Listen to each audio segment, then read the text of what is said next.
Good morning students.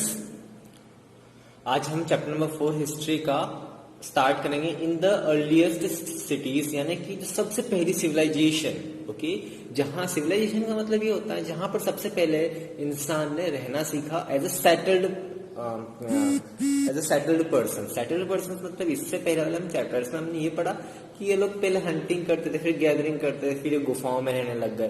फिर हमें last में ये पढ़ा था कि जब इनको पता चला कि हम एग्रीकल्चर करके यानी कि खेती बाड़ी करके हम क्रॉप्स को ग्रो कर सकते हैं, तो एक जगह सेटल हो गए। जब एक जगह सेटल हुए तो वहां पर एक गांव बस गया, उस पर गांव को हम बोलते हैं सिविलाइजेशन। क्योंकि यहाँ पर एक तरीके से ये हम बोल सकते हैं यहाँ पर पहली बार इंसान ने रहना स्टार्ट कर दिया।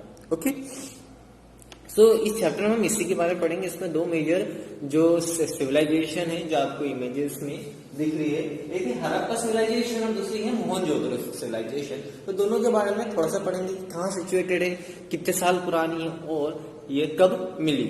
Okay, during excavation archaeologist discover many artifacts and remains which they study to understand the life of people who lived during those days.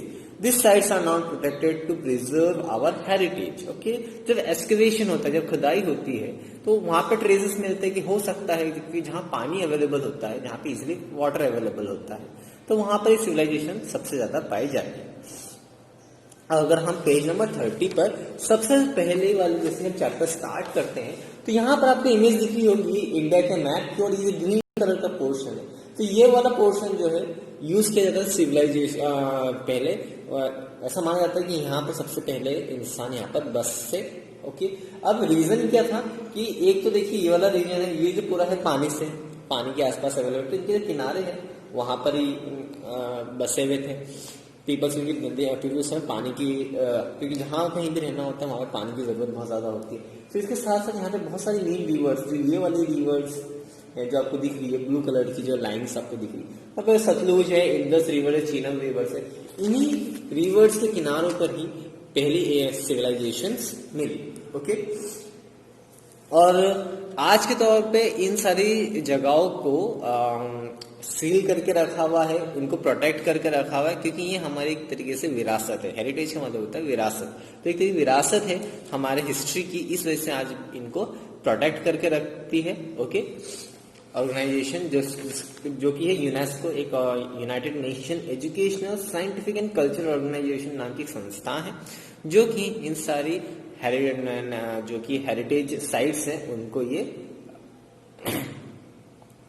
Preserve करके रखती है, उनको प्रोटेक्ट भी करके रखती है। ओके, अब हम आते हैं सबसे पहले Harappa civilization. Okay, Harappa civilization कब पाई गई थी? Excavation done during the 1920s lead to the discovery of Harappa, one of the oldest cities in the Indian subcontinent. The city is believed to have existed 4,700 years ago. Since 1920, many cities similar to Harappa like Mohenjo-daro, ये at present state पर पाकिस्तान में है। Okay, आज की तारीख में उसको कहाँ मतलब मोहनजोदड़ो पहले मोहनजोदड़ो नाम से जाना जाता था, आज ये जगह पाकिस्तान में सिचुएटेड है। Okay, Lothal near Gulf of Kambhat and Dholavira on the Khalid Bait of Ran of Kutch. Okay, Dholavira कहाँ प्रेजेंट है? Ran of Kutch में, इन Gujarat, and कालीबागान in Rajasthan have been discovered. जो सिर्फ हड़प्पा ही हमें नहीं मिली है, इसके अलावा हमें मोहनजोदड़ो, लोथल, धोलावीरा, कालीबागान ये सारी साइट्स भी मिली है। धोलावीरा गुजरात में सिचुएटेड है। ओके, इसके साथ साथ लोथल है वो भी गुजरात में सिचुएटेड है, और कालीबागान वो राजस्थान में सिचुएटेड है, और मोहनजोदड़ो कहाँ सिचुएटेड है? पाकिस्तान में। Okay, as the structure of the cities greatly resemble those found in Harappa and set uniquely identical objects were discovered in them, they are called Harappa cities. और यही कुछ खास बात वहाँ की जो एक्सकवेशन के दौरान मिली, तो कुछ सिमिलर टाइप के स्ट्रक्चर लाइक जैसे मोहनजोदड़ो में मिले, ठीक वैसे हड़प्पा सिविलाइजेशन में मिले। हड़प्पा सिविलाइजेशन की फाइंडिंग्स आर्कियोलॉजिस्ट के थ्रू कब हुई थी? साल 1920s में। ओके, और ऐसा माना जाता है कि ये कम से कम आज से कम 4700 साल पहले पुरानी सिविलाइजेशन है। ओके, तो यहाँ पर अगर आपने देखा हो तो कुछ आपके घर जैसे स्ट्रक्चर दिख ही रहे होंगे, यहाँ पर भी आपको दिख रहा है कि यहाँ पे हो सकता है कि पहले यहाँ पर उन्होंने घर घर बना के रहे हों, उसके बाद में कुछ भी नेचुरल कैलेमिटी यानी प्राकृतिक आपदा की वजह से इनके घर वर सब सबमर्ज हो गए हों और ये वहां से इनके जो नामो निशान है वो पूरी तरीके से मिट गया। ओके, सो ऐसा क्या बात थी हड़प्पा सिटी के बारे में, ऐसा क्या रिमार्केबल चीज थी कि हड़प्पा सिविलाइजेशन को इतनी स्टडी किया गया है, उसको इतना इंपॉर्टेंस दिया जाता है। ओके,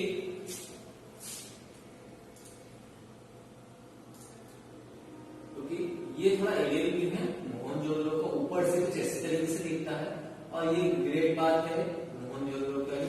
ओके, सो इनके बारे में थोड़ा सा हम स्टडी करेंगे कि क्या है और क्या रिमार्केबल फाइंडिंग्स आई है। ओके,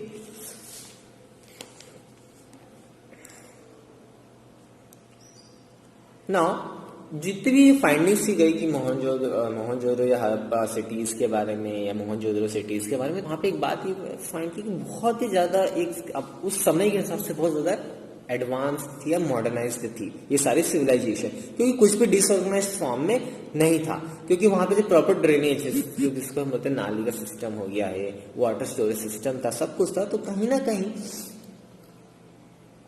ना कहीं ये इस चीज को ये बताता है कि बहुत ज्यादा ऑर्गेनाइज्ड फॉर्म में रह सकते हैं। लाइक जैसे कि आपने इमेज देखी है, तो ये जो ग्रेट बात है ये एक तरह का तालाब या कुंड हुआ करता था बेसिकली, जहां पर पीपल्स जो थे वो जब भी कोई ओकेजन्स होता है, लाइक आप नदी में स्नान करने जाते हो, कोई भी पर्व होता है, ओकेजन होता है, उस दौरान शायद मोहनजोदड़ो में भी ऐसे कुछ ओकेजन्स आते हैं, तो जब जाके यहाँ पर इस कुंड में जो भी स्नान वान करना होता है वो करते हैं। तो ये आपका कुछ एरियल व्यू है मोहनजोदड़ो सिटी का। ओके, कुछ इस तरीके से उनके ब्लॉक्स या घर बने हुए थे। ये जो एरियल व्यू है ये ग्रेट बात वाला पोर्शन है। ओके, हम पढ़ेंगे Harappa cities. Unlike the poorly planned town that Rahul visited, Harappa cities were well planned and reflected the advanced town planning. Knowledge of the people, cities were divided into citadel and a lower town. Harappa cities काफी organised थी।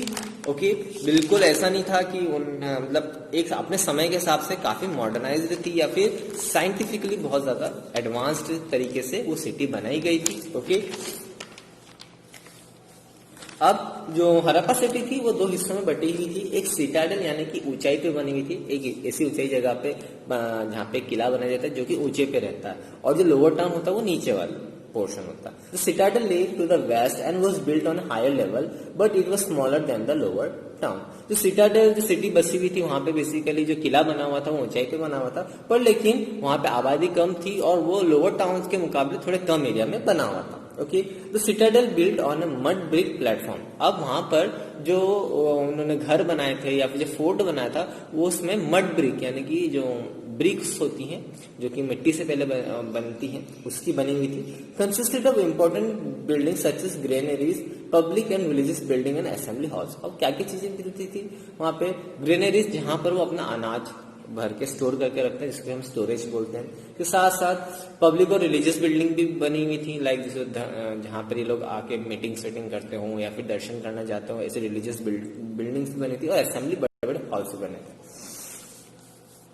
An example of an important structure is the citadel in the Great Bath of Mohenjo-daro. It was surrounded by rooms on all the sides. The bath itself was a large rectangular tank with the stairways as its northern and southern ends. It is a brick wall were coated with plaster and layered with natural tar to make them watertight.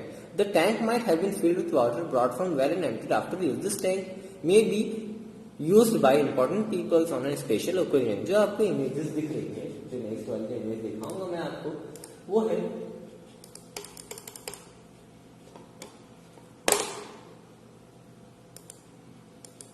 ये great बात है। तो इसके आसपास भी rooms बने हुए थे। इसके साथ साथ जैसे मैंने आपको बताया बहुत बड़ा कुंड बना रखा था जिसको कि जो कुएं से पानी यहाँ पे फिल करते होंगे और जब भी कोई पर्टिकुलर का स्पेशल ओकेजन आता होगा तब ये वो लोग वहां पर अपने जो भी रिचुअल होते हैं उसको पूरा करते होंगे। The lower town was divided into rectangular section which were formed by the wide roads and cut each other at right angles. Common people build their house on either sides On the other sides of these roads using materials such as brick, gypsum and mortar। और एक और चीज बहुत खास बात, जैसे like अभी हम जब प्लस्तर करते हैं सेम टाइप का जो ग्रेट बात में भी प्लस्तर हुआ हुआ था, इसके साथ साथ तार जो इसको कि आप इंग्लिश में जो आपने कभी रोड बनते हुए देखा हो तो उसमें बिटुमिन यूज होता है, जिसको कि आप लोकल लैंग्वेज में डामर बोलते हो, उससे कोटिंग कर रखी जिससे कि वो वाटर प्रूफ बन जाए, मतलब वाटर कहीं से लीक ना। इसके साथ साथ जो लोअर टाउन की अगर हम बात करें तो एक ऐसा रेक्टेंगुलर व्यू आपने थोड़ी देर पहले मोहनजोदड़ो का देखा, ये देखिए रेक्टेंगुलर व्यू है। ओके, जैसे सारे ब्लॉक्स बने हुए थे, इनकी देखिए प्रॉपर रोड्स बनी हुई हैं, ये जो पोर्शन है इनकी रोड्स है, इनकी प्रॉपर रोड्स बनी हुई, फिर इनके रोड के आसपास इनके घर बने हुए, रेक्टेंगुलर ब्लॉक्स बने हुए। ओके, जो कि बने हुए रहते थे ईंट से, मोर्टार से जो कि पेस्ट होता है बेसिकली, और जिप्सम से। जिप्सम एक टाइप का केमिकल है जो शायद उस समय उनको पता चल गया था कि जिप्सम जो होता है वो सीमेंट में मिलाया जाता है ताकि वो सीमेंट और जो सैंड है वो बहुत आसानी से चिपक सके और आप जो आपस में दो ब्रिक इजीली चिपक सके, इसलिए यूज किया जाता है gypsum. The houses were on और 2 स्टोरीज। अब देखिए हाउसेस भी ऐसे नहीं थे कि सिंगल स्टोरी था, 2-2 मंजिल के घर थे, तो काफी मतलब अपने समय से काफी ज्यादा मॉडर्नाइज्ड सिविलाइजेशन थी ये। Okay, the rooms were airy as they had several windows. के साथ साथ रूम्स में हवा आने का जो सोर्स था वो भी बहुत ज्यादा था, बहुत सारे विंडोज डोर्स लगा रखे थे। Some of the house have even had wells. कुछ ऐसे हाउस थे जिनके इन हाउसेस के अंदर कुएं भी थे। Okay, the citadel and lower town had wall of big bricks around them. और जो अपने पूरे पोर्शन को इन्होंने कवर से कर रखा था, इससे अपन बाउंड्री वॉल नहीं बनाते, सेम वैसे उन्होंने एक बाउंड्री वॉल बनाते जो कि मिट्टी की जो कि ब्रिक्स की बनी हुई थी। These walls were strong as they were built by laying the bricks in an interlocking pattern। और ये वॉल्स आज भी काफी मजबूत है क्योंकि उस समय पुराने टेक्निक्स के थे, वो इनको बहुत अच्छी तरह से इंटरलॉक कर रखा था। The bricks themselves were strong and such of high quality that they lasted for thousands of years। और इसी वजह से इतने सालों बाद भी वो ब्रिक्स आज भी वैसी की वैसी है। ओके, ये देखिए कुछ इस टाइप की ब्रिक्स वहां पे पाई गई है in the Harappa cities. Okay, ये इनकी ड्रेनेज सिस्टम है। ड्रेनेज सिस्टम यानी कि एक तरीके की जो हम नाली बनाते हैं उसकी है। तो इसके लिए आसपास जो ब्रिक्स दिख रही है वो लगभग हमारी जैसी ब्रिक्स जो कि आज हम यूज करते हैं, लगभग वैसी ही ब्रिक्स अवेलेबल है। Harappa city has also an efficient drainage system and house had a drain out. Okay, जिससे कि जो हाउस में से जो भी नाली जो भी गंदगी रहती है, इनके पास एक सबसे अच्छी चीज थी, इनके यहाँ टॉयलेट्स भी बने हुए थे। आजकल ऐसे बहुत सारे ज्यादा मीन्स अभी भी ऐसे इंडिया में बहुत सारे ऐसे गांव हैं जहाँ पे घरों में प्रॉपर टॉयलेट्स बने हुए नहीं थे, बट उसके बावजूद भी इतना एंशियंट होने का कम से कम 5000 साल पुराने सिविलाइजेशन में भी टॉयलेट्स बने हुए थे, तो कहीं ना कहीं अपने समय से बहुत ज्यादा आगे थी। Okay, The drain have an inspection hole at regular intervals making it possible to clean। उसके साथ साथ इन्होंने हर जगह चेम्बर्स बना रखे थे जिससे कि कभी भी अगर नाली ब्लॉक होती है तो उसको वो साफ कर सके। All the most Harappa cities were divided into citadel and lower town। Dholavira was exception। The city was divided into 3 parts: a citadel, a middle town and a lower town। अब हम जो नेक्स्ट सिविलाइजेशन के बारे में पढ़ेंगे वो हम पढ़ेंगे धोलावीरा। ओके, धोलावीरा 3 हिस्सों में बटी हुई थी, वही सिटाडेल, मिडिल टाउन और लोअर टाउन। पहले हड़प्पा में हमने सिटाडेल टाउन पढ़ा और लोअर टाउन पढ़ा। सिटाडेल जो कि ऊंचाई, ऐसा टाउन जो कि ऊंचाई पे बना होता था, और लोअर टाउन जो कि नीचाई मतलब स्लोप पे या ढलान पे बना होता था। सेम धोलावीरा में 3 हिस्सों में बटा हुआ था, सिटाडेल, मिडिल टाउन और lower town. Around each of this parts there were large stone wall with entrance to great well. इसके साथ साथ जो इन्होंने अपने आप को जो बाउंड्री वॉल बना रखी थी, वहां पर जो उन्होंने दीवारें बनाई थी वो स्टोन यानी कि पत्थर की बनी हुई थी। ओके, और इनके पास इनका बहुत बड़ा एंट्रेंस गेट वे था, लाइक जैसे बहुत सारी जगहों पे आजकल कॉलोनीज बनती है तो वहाँ भी एक बड़ा गेट होता है जिसके थ्रू आप एंटर होते हैं। या फिर पहले क्या होता था, पहले जो इनकी जहाँ पर भी ये बसते थे वहां पर जो मेन इनका एंट्रेंस गेट होता था वो बहुत बड़ा बनवाते थे, बहुत ज्यादा स्ट्रांग बनाते थे ताकि कोई दुश्मन आके इसमें एंटर हमारे गाँव में, उनके गाँव में एंटर ना हो पाए। Dholavira had also a large open area where public ceremonies might have been held. Dholavira की फाइंडिंग्स में भी ये पाया गया कि धोलावीरा भी काफी बड़ा एक एरिया होगा, उसमें एक पाया गया कि बहुत बड़ा एरिया है जहां पर लोग इकट्ठा होते होंगे कोई सेरेमनीज परफॉर्म करने के लिए। Mohenjo-daro, Harappa and Lothal also had elaborate stone houses known as granaries which were used for storing grains. इसके अलावा मोहनजोदड़ो, हड़प्पा, लोथल में भी ग्रेनरीज यानी कि जो स्टोरेज एरिया होता है जहां पर अपना अनाज भर के स्टोर करके रख सकते हैं, ये सब पाए गए। In Kalibangan and Lothal we find fire altars which may have been used for performing sacrifices. इसके साथ साथ कालीबंगान और लोथान में एक ऐसा एरिया भी पाया गया था जहां पर उस समय जैसे बलि सिस्टम होता हुआ तो बलि देने के लिए भी इन्होंने एक प्लेस बना रखी थी।